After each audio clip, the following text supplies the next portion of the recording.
સુરતમાં એસઆઈઆરની કામગીરી માટે ભ્રામક પ્રચાર કરવામાં આવ્યો। એસઆઈઆર ફોર્મ નહીં ભરો તો આધાર રાશન બંધ થશે તેવો એક મેસેજ વાયરલ કરાયો હતો। લિંબાયતમાં લાઉડસ્પીકરવાળી ઓટોથી ખોટો પ્રચાર કરાયો।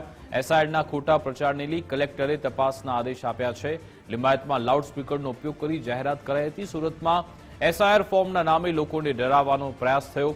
ઓટો પર કોઈ પક્ષનું નામ નથી, છતાં એસઆઈઆરના નામે ખોટો પ્રચાર। સીસીટીવીના આધારે ટીમ બનાવી તપાસ શરૂ થઈ છે અને ચૂંટણી અધિકારી એ ચૌધરીએ આ બાબતે નિવેદન પણ આપ્યું છે।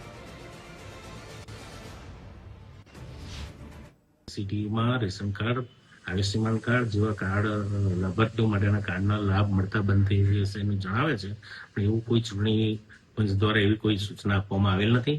ચૂંટણી પંચ દ્વારા જે અત્યારે એસઆઈઆરની કામગીરી અત્યારે આખા ગુજરાતમાં કરવામાં આવે છે, તો એ એસઆઈઆરની કામગીરી મતદાર યાદી માટેની જ છે અને ખાસ કરીને મતદાર યાદી સાચી બને, સઘન બને એ માટેના પ્રયાસ છે। અને હું જાહેર જનતાને, મતદારોને અપીલ કરું છું કે જ્યારે આપનું એપ ફોર્મ જે આપના વિસ્તારના બીએલઓ દ્વારા આપને આપવામાં આવ્યું છે એ વહેલી તકે પરત કરે અને એમાં જે પણ દસ્તાવેજી પુરાવો રજૂ કરવાના છે તો એટલી સંખ્યામાં એ દસ્તાવેજી પુરાવા સહિત અમારા બીએલઓને અથવા ચૂંટણી કામગીરી સાથે સંકળાયેલા સ્ટાફને એ પરત કરે તો